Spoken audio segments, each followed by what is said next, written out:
Do you need help organizing a room in your home or help organizing your whole home? Well, today we're going to help you get that project started. I'd love it if you subscribe to the channel. Today I get to interview Sara Fritsch of Moxie Space Home Organizing. We discuss the challenges of getting that home organization project started, as well as the difficulties many people have with trying to throw out things they've been holding on to, as well as how to get the whole family on board to make your project a success. Awesome. So thanks for joining us here with the Austin Spotlight. I am joined by Sara Fritsch of Moxie Space Home Organizing. And we're going to talk today a little bit about getting that home organized, especially for all of us that have been stuck at home a lot more than normal the last few weeks. Some tips and tricks to make your life a little bit easier. But first, Sara, why don't you go ahead and introduce yourself? Okay. Hi, Troy. My name is Sara Fritsch. I'm the owner of Moxie Space Professional Organizing. And we help people organize their homes and create simple systems to maintain the daily intake of stuff and to help your life be more simple and less chaotic. That's something that I think we all can be excited about from that standpoint. Yeah. My name's Troy Schlicker. I'm a real estate agent here in Austin, and just like say, getting a chance to talk to some local Austin business professionals that can hopefully provide you guys some assistance with everything that we're doing. But today's kind of main topic is going to be creating a functional space for your home. And so I guess what are probably to get us started, what are some things you start with for getting people on that road to getting either a space organized or their home organized, or kind of what's your starting point? Yeah, that's a great question. Where do I get started? I get asked that a lot. I think the easiest thing to look at would be what are you doing every single day? So an easy starting point would be your incoming mail. How do you process your incoming mail? Do you have a system set up? Do you have a space set up to deal with it? That's a really good, I think a lot of people struggle with mail and having an easy system, but the truth is that mail is not going to go away, and not anytime soon anyway. And so it's something that we're always going to have to deal with. So pick an area, pick something in your life that happens on the daily, and it's something that is not going well, or that tends to be cluttered, or maybe you're on one page, but the other people in your family are on another page, and start with that type of project. Okay, makes sense. Try to keep it as simple as possible from that standpoint. Yeah. That kind of leads into another question. So maybe I'm gung ho, ready to get some spaces organized, but the rest of my family, how do I get them on board? Because if you're living with multiple people, it really is a all-in kind of approach that's needed in order to really make that happen. Yes, absolutely. Yes. So, and I'll say again that this is a question I get asked a lot. A lot of times, like spouses, one feels like they're super organized and the other one's not. And so there's always a little bit of clashing and some disagreement about how to organize and how to keep everybody on the same page. So, there are a couple of approaches to this. The first approach is simply knowing that modeling the behavior that you want is really the easiest way to get people on. Maybe not the easiest and probably the slowest, but it is a way to get people to join you in what you're doing. It's one thing to say, hey, I want you to be better organized with your toys. And then it's another thing to not be organized yourself with your own toys or your own stuff, right? So the very first thing is start doing it for yourself, start doing it in your own spaces, and model that behavior. Another good trick actually and tool to use when you're trying to have everyone in your home be on the same page and put things back is using labels. Labels make it to where everybody is accountable. It's very clear what needs to go in this space. And so there's no question about what belongs there.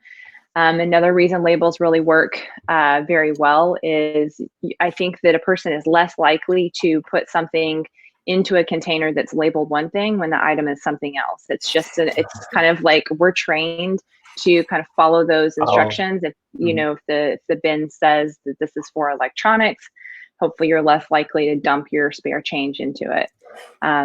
So that's another way to keep everybody in the household on the same page, is using labels, modeling the behavior, and then of course having a conversation about it. You know, just being very open and transparent, and patient with the process, because it is a process. Getting organized and staying organized is a practice. It's not something that's going to happen overnight. So give yourself some grace.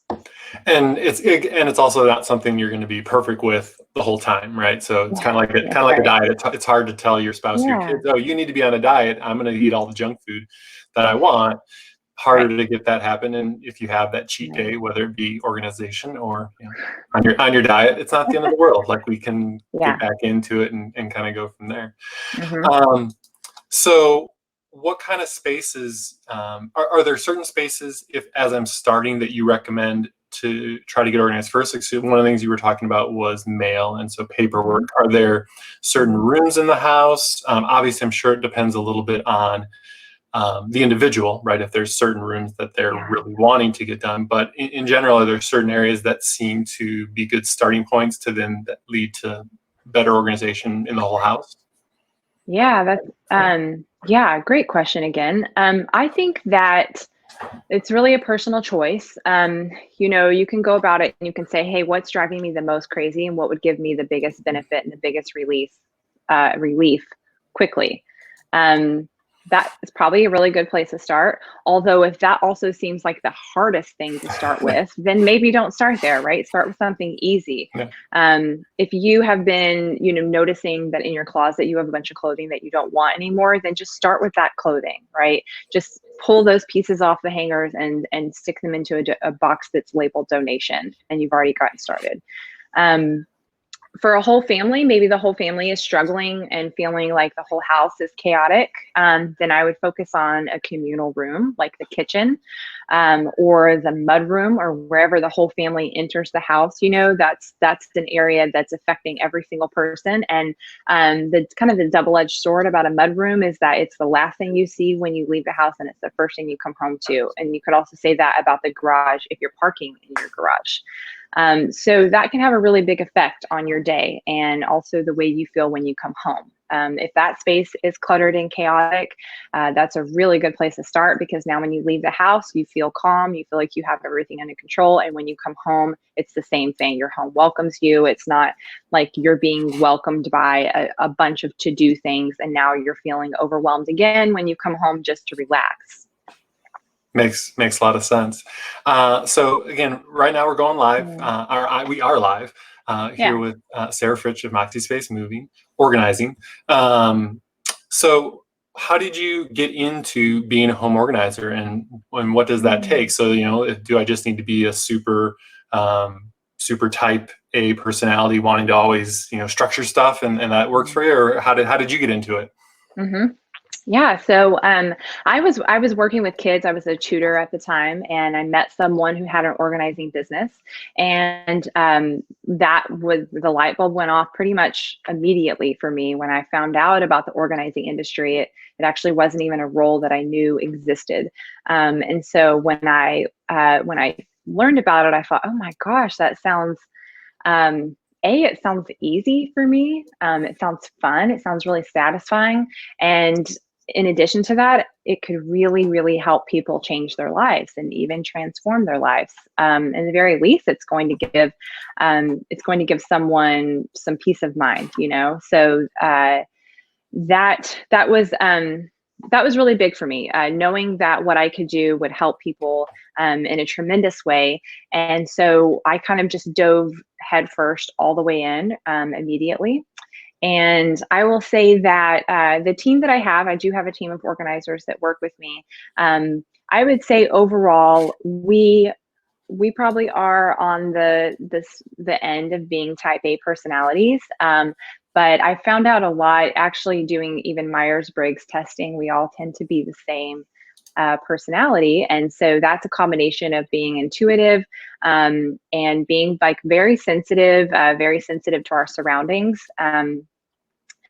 So there's a skill of being organized and organizing coming naturally, but there's also this layer of feeling really in tune with your surroundings and your environment and how a space affects you, how the movement, if there's movement in a space, if it's easy to navigate, all those factors come into play when you're thinking about organizing.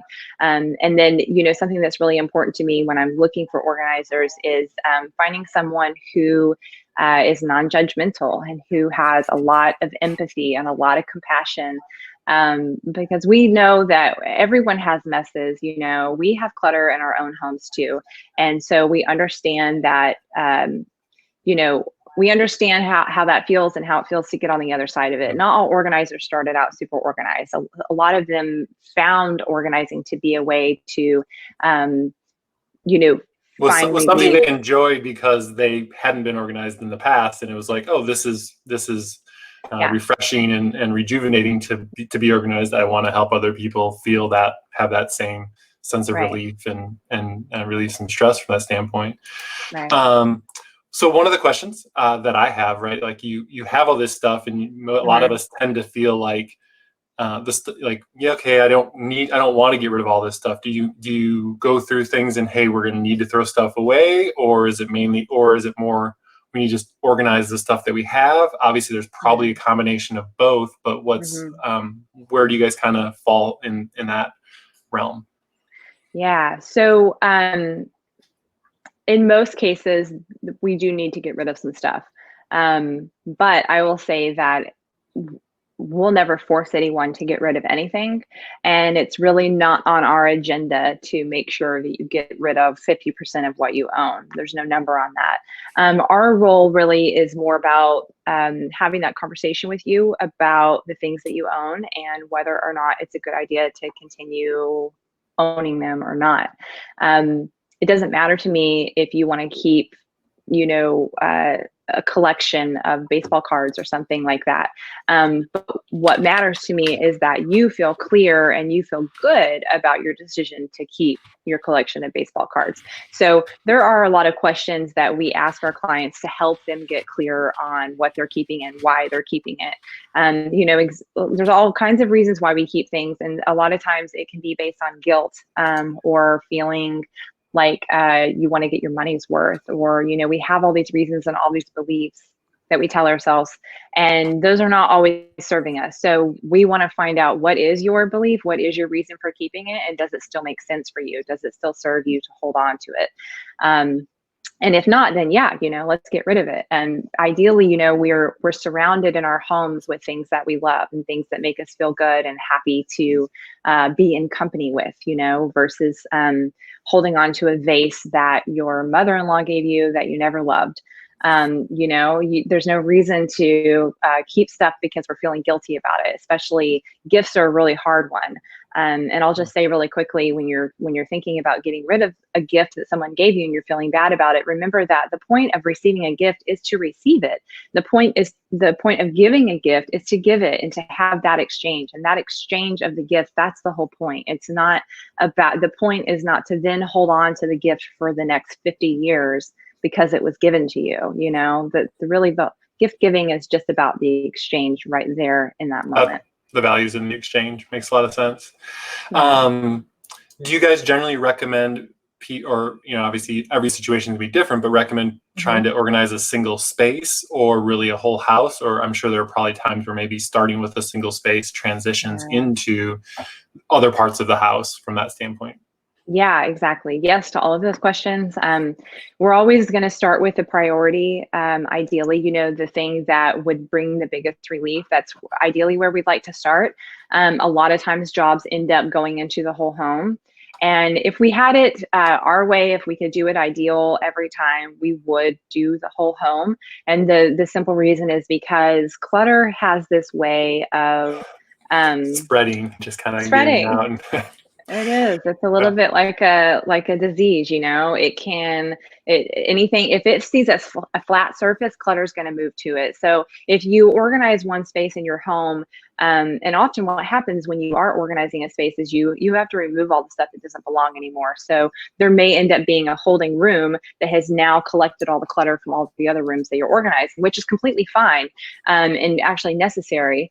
But of course, the trouble comes when you don't deal with all the clutter that you moved over here. So what could happen if you just if you just organize a single space, all that clutter has moved to another space. And if you don't address the other space, then it's just going to go back to the original space you organized. And that's, I think, a lot of people feel frustration with that, almost like a relapse. They've cleaned a space out and now it's cluttered again. Well, what did you do with that original clutter? So it may be necessary to do the whole home, so that you create a home for everything. And when the clutter arrives again, you have a way to put it away. So you just kind of need Monica's closet where you can just store everything there and leave the rest of the home. Good reference. Don't do that. Everybody gets one, right? Yeah.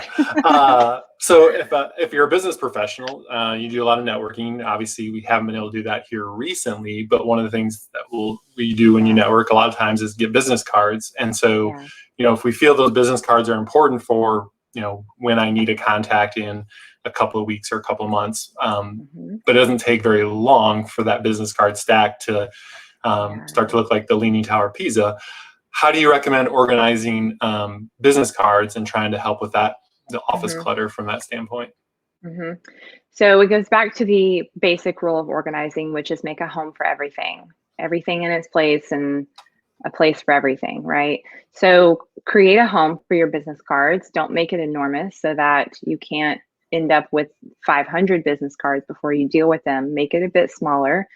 Ideally, it's a container that's the size of a business card, so that you're not wasting a lot of space. Put that in a drawer or in a safe place on your desk. And you can kind of, depending on the size of the business card, will depend on maybe how often you need to go through it.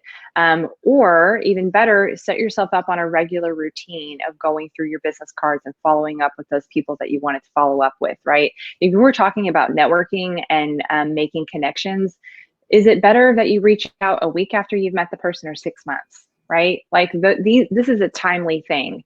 You don't want your business cards to pile up where you're only having to go through them like twice a year. Those people are not going to remember you and you're not going to remember those people. So it needs to be a more routine practice. I would suggest monthly at least. And the best way to do that would be to schedule a time in your calendar to follow up with the contacts that you've made that week or that month.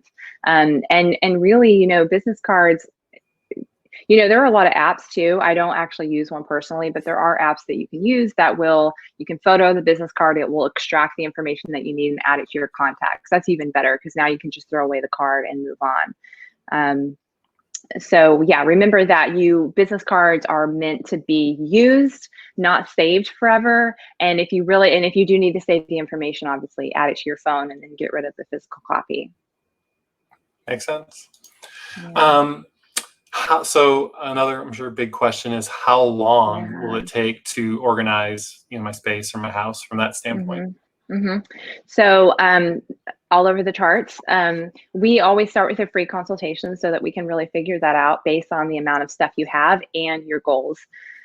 So those are the two big questions. It's how much stuff do you have, and what are your goals? Do you want this space to look Pinterest worthy, or do you just need it to be functional? We do both. I will be honest and say that it usually takes longer than what the client is expecting. Again, we want to be realistic with what we're working with and how long it will take. But you have to consider what's going to happen when we organize your space. Say we're doing a kitchen and we've got to deal with all those drawers and cabinets. Most likely, everything has to come out. The best way to organize a space is to start fresh. So having a clean slate and then being able to decide, okay, now how do I want this to come back together? How do I want to use this space? So most of the time you've got to empty it all out. So once you empty it all out, then you're deciding what you're keeping and what you're getting rid of. So there's that process of purging.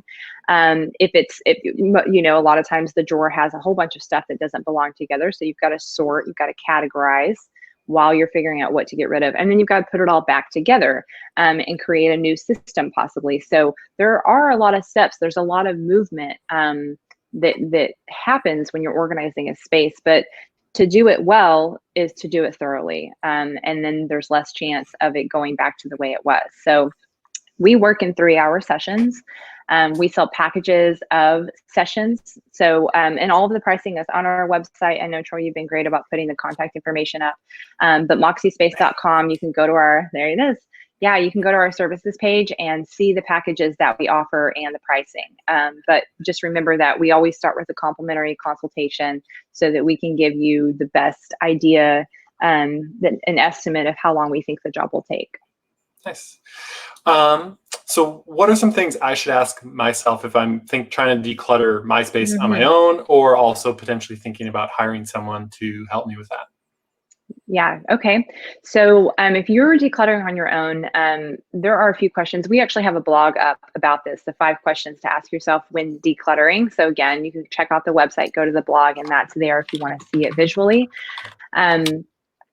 So, you want to ask yourself, when's the last time I used this? Let's be honest with ourselves. How frequently am I using it? Am I never using it? Do I think I'm going to use it because this is the type of person I think I want to be, but I'm actually never using it?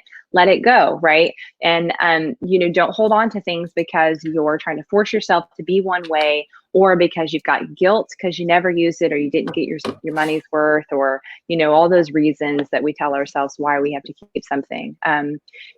I love to think about the value and weighing the cost of holding on to something versus the benefit that I'm getting from it. I'm holding on to this thing because so-and-so gave it to me and I'm honoring them, right? But like at the same time, I hate it. And every time I look at it, it drives me crazy. Like that's a high cost of holding on to something because of this reason you're telling yourself versus your happiness. That's a big deal. So, and then you asked, when considering hiring an organizer, if the idea of decluttering a space is completely overwhelming to you, and it's something that you've been thinking about doing for quite a while and it still hasn't happened, call an organizer. Just call an organizer and have a conversation on the phone and see how that makes you feel.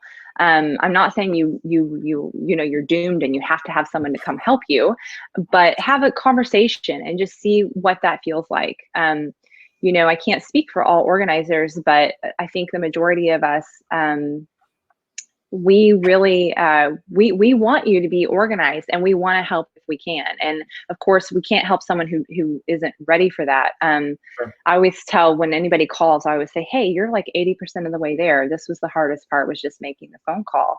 From here, we're with you. We're on your team. We're going to make this happen. And we do. I'll say one last thing about that.